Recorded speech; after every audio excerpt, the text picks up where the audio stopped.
চুলার ভাপে ক্যামেরা যা একটাই হয়ে যায়। বুঝতে পেরেছো গাইস? চুলার উপর থেকেও ভিডিও করা অনেক টাফ।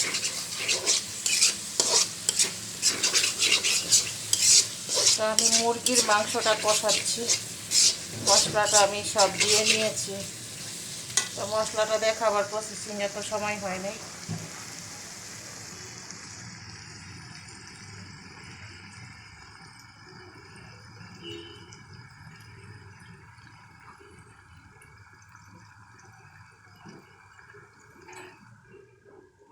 এদিকটা ডাল হচ্ছে।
এভাবে কারা কারা মুরগির মাংস রান্না করো তোমরা বলবে, বুঝতে পারছো?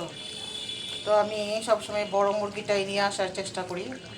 আর ছোটো মুরগিগুলো গলে যায়, যেহেতু সাদা বড় মুরগিটা যেটা 4-5 কেজি ওজন, সেটা নিয়ে আসি, যাতে কষানোর পরেও মাংসটার লেভেলটা ঠিক থাকে, সুন্দর থাকে। তো সেই জন্য ভয়েস দেওয়ার অতটা সময় নাই, সরাসরি আমি চুলা থেকেই সব কিছু ভিডিও করে ছাড়ি। ভালো লাগলে অবশ্যই সাবস্ক্রাইব করবেন, শেয়ার করবেন, কমেন্ট করবেন।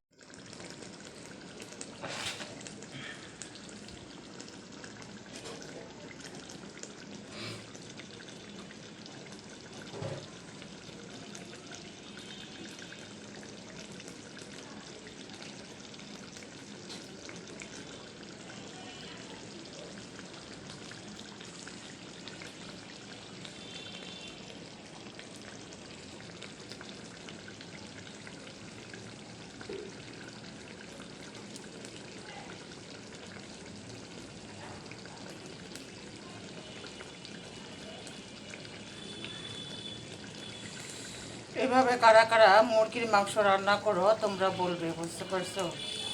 তো আমি সবসময় বড় মুরগিটাই নিয়ে আসার চেষ্টা করি। আর ছোটো মুরগিগুলো গলে যায়, যেহেতু সাদা বড় মুরগিটা যেটা 4-5 কেজি ওজন, সেটা নিয়ে আসি, যাতে কষানোর পরেও মাংসটার লেভেলটা ঠিক থাকে, সুন্দর থাকে। তো সেই জন্য ভয়েস দেওয়ার অতটা সময় নাই, সরাসরি আমি চুলা থেকেই সব কিছু ভিডিও করে ছাড়ি। ভালো লাগলে অবশ্যই সাবস্ক্রাইব করবেন, শেয়ার করবেন, কমেন্ট করবেন। 1 মিনিটের জন্য গেছি, আর পেঁয়াজটা পুড়ে ছারখার হয়ে গেল। মানে যখন বসে থাকি তখন হয় না, আর যখন বসে না থাকি তখন হচ্ছে গিয়া জিনিস নষ্ট হওয়া শুরু হয়।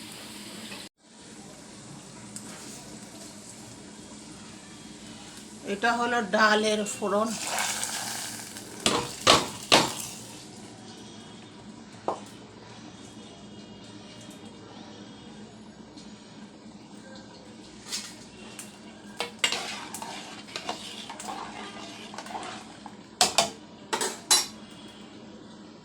নাড়াচাড়া দিয়ে দিতে হবে একটু পর পরে। বুঝতে পেরেছ? দেখো আমি কিন্তু পানি দিইনি, অথচ এই মুরগিগুলোতে কি পরিমাণে পানি ওঠে এবার বুঝে নেব। আমি কিন্তু এখানে এখনো কোনো পানি অ্যাড করিনি, কোনো পানি অ্যাড করিনি, কোনো পানি। বুঝলে বন্ধুরা, দেখতে পাচ্ছ আমি বলছি না যে আমি বাটা মশলার তরকারি খাই। দেখো মরিচ বেটেছি, এই যে এখানে সমস্ত মশলা, জিরা, এটা আদা বাটা। আমি যখন যেই মশলাটা খাই ঠিক এইভাবেই মশলাগুলো বেটে বেটে বেটে বেটে বেটে বেটে খাই। আর ছেলে মেয়ের হাতে কথা শুনে শুনে শুনে শুনে পেট ভরে যাই। বুঝতে পেরেছো গাইস? তা আমার এই মশলাগুলা দেখো, মশলা বাটতে গেলে আমার মেয়ে ব্লেন্ডার টেলেন্ডার কত কিছু যে নিয়ে আসে, আমি সব রেখে দিয়ে এইরকম করে বেটে বেটে খাই। বুঝতে পেরেছো? আমার মতো কারা কারা এরকম লাল লাল মরিচ, তারপরে গরম মশলা, ধনে জিরা, তারপরে আদা রসুন কে কে বেটে বেটে খাও একটু বলবা, ঠিক আছে? কারণ আমার ভালো লাগে না বাটা মশলা ছাড়া তরকারিটা, আমার একদম ভালো লাগে না, আর আমার খেতেও ইচ্ছে করে না। বুঝতে পেরেছো? একদম খেতে ইচ্ছে করে না। আর এই যে এখানে দেখতে পাচ্ছ, এটা একটু ছোট্ট একটু প্রসেসিং হবে। এই প্রসেসিংটা আমাদের খুব বেশি মশলা যাবে না, হালকা মশলা যাবে। হ্যাঁ, হালকা হালকা মশলা যাবে, হালকা হালকা মশলা।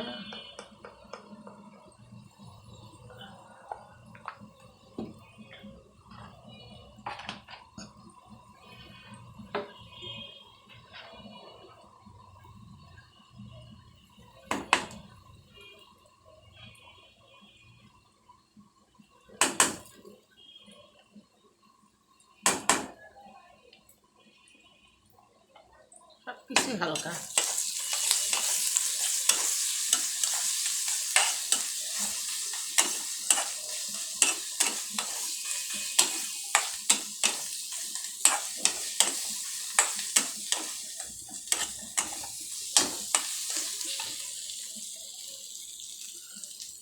রান্না তো রান্নাই, রান্না রান্নার মতোই হইতে হয় আসলে।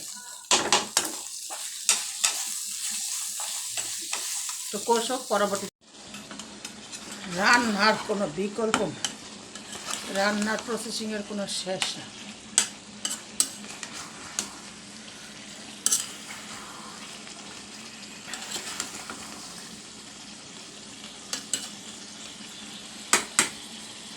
পাগুলা খাবে না আমার বাচ্চারা, ছেলে খাবে না, মেয়ে খাবে না, গলা খাবে না, পা খাবে না, কিচ্ছু খাবে না।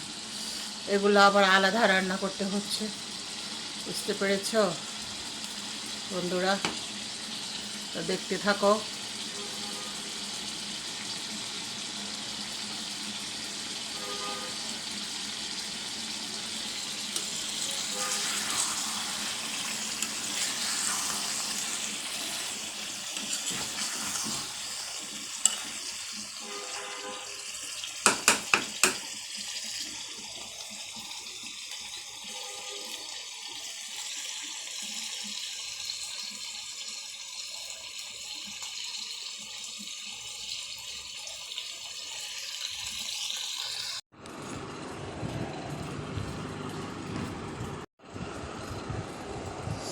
গাছ দেখো, এখন আর আমার ধৈর্য কুলাচ্ছে না ক্ষুধায়, তা আমি এইখানেই নিয়ে নিলাম খাবারটুকু।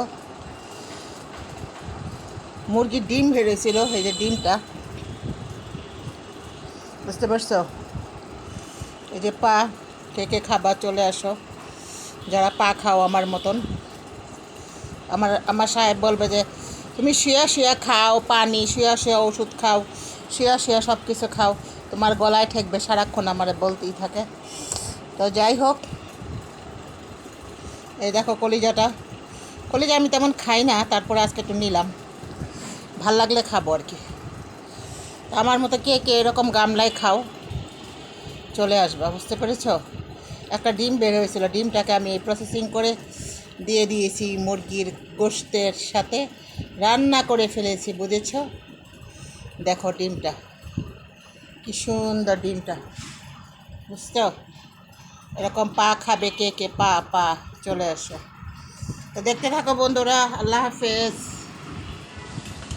সবশেষে রান্নার ভিডিওটি কেমন হলো অবশ্যই জানাবেন, সাবস্ক্রাইব করে আমার পাশে থাকবেন, ভালো লাগলে কমেন্ট শেয়ার করে লাইক করে দিবেন এবং শেয়ার করে দিবেন। জানি না কার কাছে কেমন লাগলো, আমি যেহেতু মানে নিজস্ব কিছু দিতে চাই, তো নিজস্ব কিছু দিয়েই আমি শুরু করেছি এবং নিজস্ব কিছু দিয়েই শেষ করব। আজকে প্রসেসিং রান্নাটা কেমন হলো অবশ্যই জানাবেন, আর এই যে পাগুলা কারা এমন করে খান তারাও জানাবেন, বুঝতে পেরেছ? একটি লাইক দিয়ে একটি সাবস্ক্রাইব করে আমাকে সাপোর্টিং করে অবশ্যই পাশে থাকবেন। সবাইকে অসংখ্য ধন্যবাদ এতক্ষণ ভিডিওটি দেখার জন্য। যে যেখান থেকে দেখতেছেন অবশ্যই পুরো ভিডিওটি দেখে মন্তব্য করবেন এবং সাবস্ক্রাইব করে পাশে থাকবেন। তো দেখতে থাকেন আর খেতে থাকেন। সবাইকে এই রকম রান্না খাওয়ার জন্য আমার ডেইলি রান্না করে সবাইকে আসার জন্য আমন্ত্রণ জানাচ্ছি। দেশ ও দেশের বাইরে এবং বিদেশে যেখানে আছে সবাই প্রস্তুতি নিয়ে নেন, কে কে এই ধরনের রান্না খাবেন। বক্স থাকলে, জানা থাকলে পাঠিয়ে দিতাম। আল্লাহ হাফেজ।